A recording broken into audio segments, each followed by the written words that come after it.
So yeah, Simon Hanna, I'm the Regional Vice President for Friend MTS, based in the UK, but obviously we're a global anti-piracy business, a global security services provider. Today I'm going to give some insight. I know it sounds like quite a grandiose title, but really just give some insight into the measures that you need to take as a service provider, some trying to deliver OTT content to paying subscribers, the measures you need to take, and the problems you need to be aware of to securely deliver your content and prevent people stealing your content and basically getting access to it without paying, also known as piracy.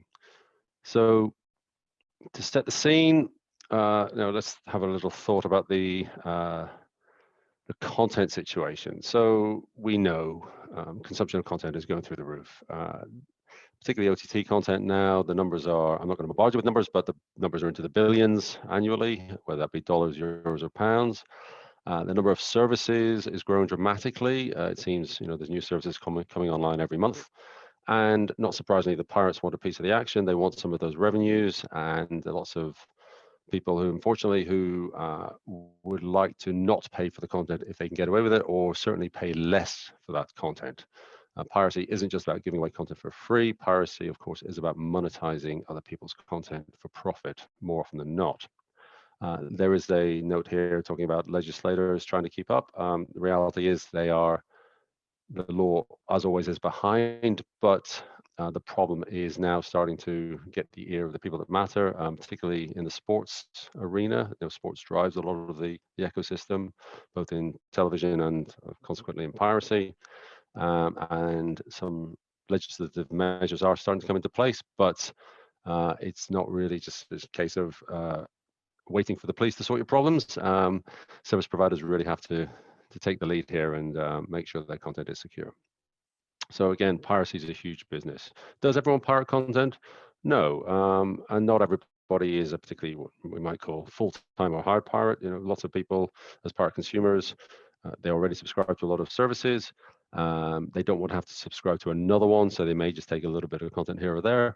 But the truth is, a lot of people do access stolen and pirated content and avoid paying for that content. Who does that affect? Well, obviously, it's not a victimless crime. Piracy impacts throughout the media and entertainment ecosystem. It impacts the content owners who are looking to license content downstream.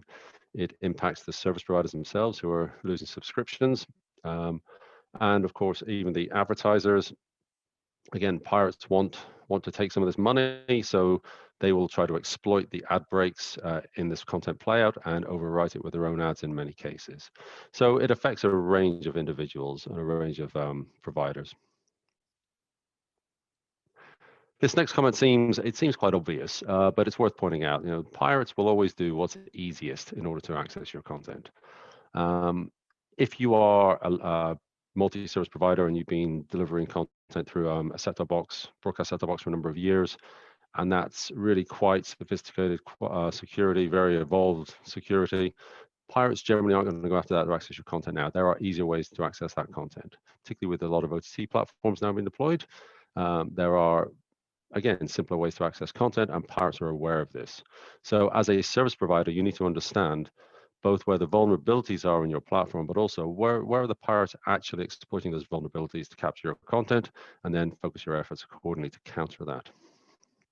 So how do we combat this piracy problem? Well, we're trying to show here the end-to-end content distribution flow from left to right through what we call pre-distribution into the delivery phase in the middle, and then a post-consumer phase. So after it's been viewed, or when it's being viewed by the subscriber out of the end device. So pre-distribution security, often it's physical security, it's encrypting content from camera through to that initial playout phase. It also, it can be a zero trust mentality, know where your copies are, know who's got access to those copies. But once you get through that phase and you start distributing your content to those end devices across the OTT network, this is where the key technology is DRM, digital rights management. Now, we're not a DRM provider, but we work with a number of DRM providers. DRM for many years has been considered a bit of an optional extra. Maybe do it if you can. Really now we would say it's just best practice. If content is worth stealing, if it's valuable enough that people will steal that content, it should be DRM'd.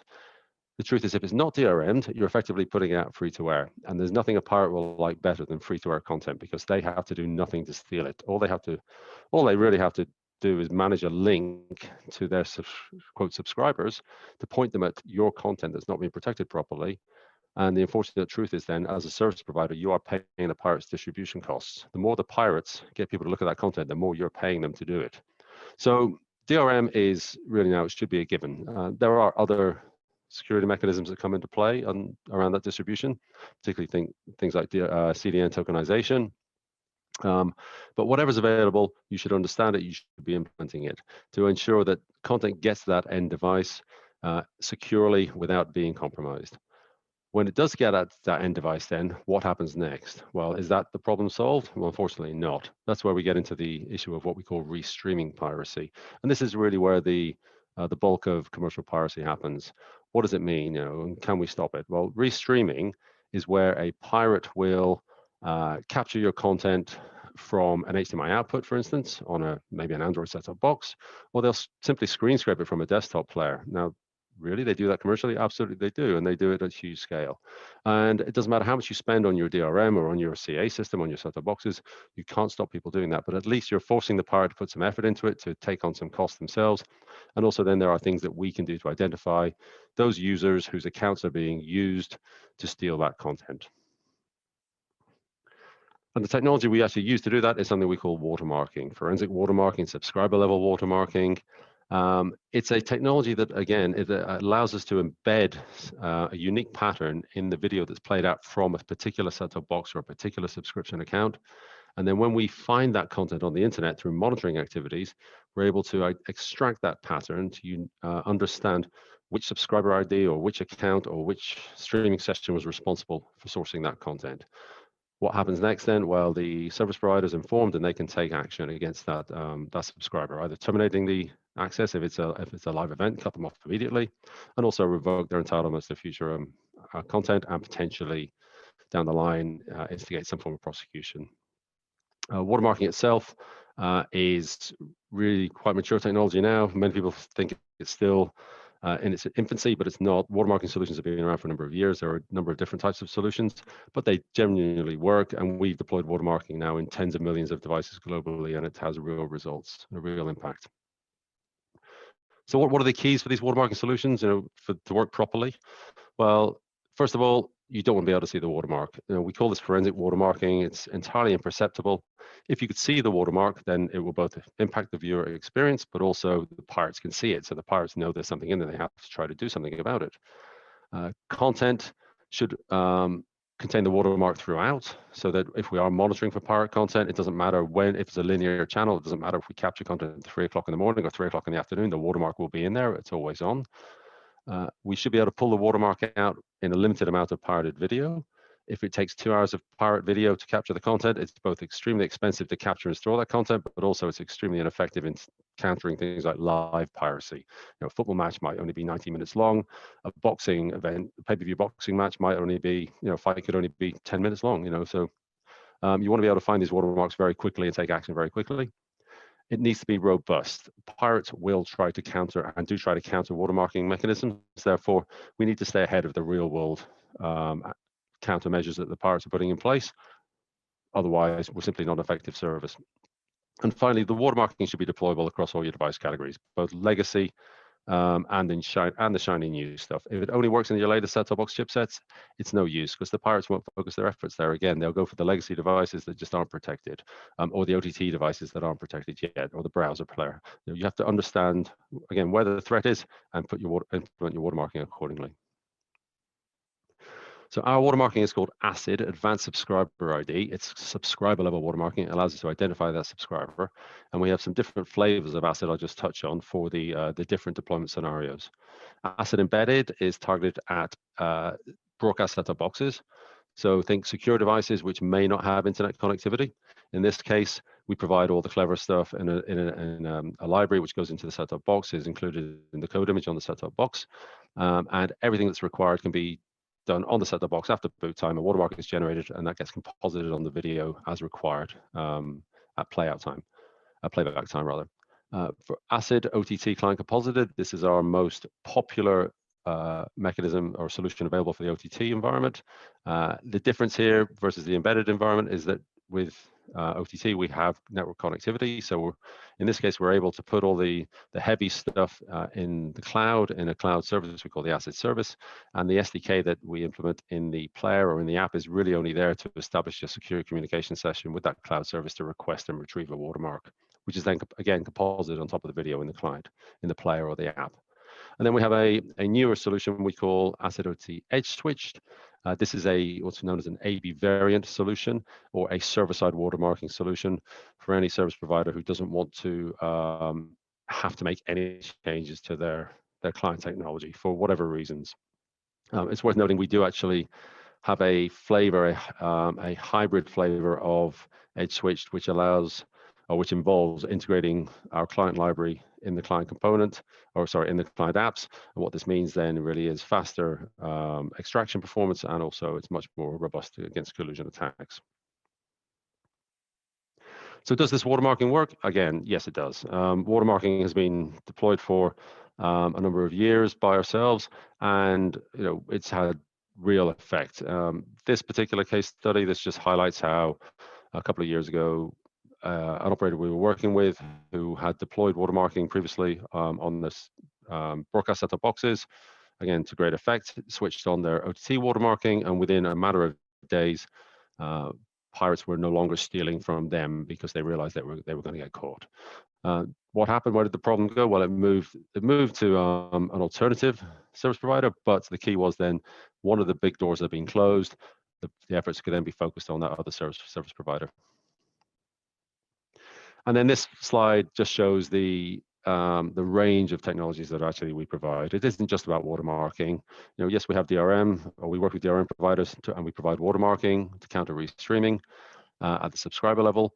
We also have another flavor of watermarking, which we call distribution ID watermarking, which is the same technology, but the watermarks are embedded further up the chain. So in that circumstance, think a broadcaster who's distributing a feed through a number of different service providers. They would watermark each one differently, and when we're then monitoring for pirated content, we're able to really quite definitively identify those pirate content. That pirate content is being sourced from different broadcaster feeds. So we're able, different service provider feeds. So we're able to really be very clear that a percentage of the problem is coming from this service provider, a percentage is coming from this service provider, and then if there's any call for a subscriber level watermarking to be implemented, it can be focused on the service providers who are actually the source of most of the problem. Again, on the right-hand side, we have content monitoring. Content monitoring underpins all these activities. If you're not going out and finding the content, you can't extract watermarks. Watermark embedding itself provides no value. You have to find the pirate content and pull the watermarks out, extract the watermarks. But basic monitoring really just gives you, as well as capturing this content, it gives you an insight into the availability of that content. We can then do enhanced monitoring and piracy analytics.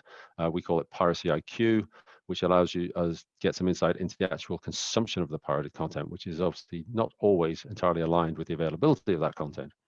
And then on the left-hand side, we have technology called fingerprinting, which is something that underpins the monitoring activity itself. It allows us to monitor globally at massive scale. This is not a manual exercise. It's a hugely automated exercise, and it requires tools to automatically confirm the identity of the pirate content. And then we're a security services provider. At the bottom, we see distribution chain security audits. We perform security audits and platform analysis for OTT platform providers, so we can help them understand where the vulnerabilities are in their implementations, whether it be through DRM or some other mechanism that hasn't been implemented correctly or is being worked around. And then piracy, crime scene investigation. Really, this is about presenting evidence through monitoring and through watermarking activities to back up any legal actions that are being taken by our customers. So really, finally, to wrap up, we would say that it's not a simple problem, piracy. You need to really have a good understanding of both all your problems, but also all the solutions that are available to work around those problems. So it's not just DRM. DRM does not fix everything, but you absolutely must use DRM. Watermarking allied with DRM has dramatic effects and has been proven to be hugely effective. And then really understanding all the other tools that are available both in the delivery security and the anti-piracy side. So it's a range of tools, but also it's a range of vendors, a range of service providers. It sounds like it potentially could be overwhelming. Absolutely, it isn't. It's our business to make this deployable and cost effective. Accordingly, when we work with any new prospective customers, we really do make it easy for them to start small, to build expertise, build confidence, build an understanding of these solutions, and also to generate some evidence that they actually do work, so that they can then build their internal business cases to justify really further investment. Because obviously, return on investment up front, when you don't really understand what the exact result's going to be, you can't quantify the exact result up front. It can be difficult. So again, we work with customers so they can start small and build their expertise. If you require more information, please do get in touch. I'm Simon Hanna from FriendMTS, SHANNA at friendmts.com, or contact us through our website, or of course through LinkedIn.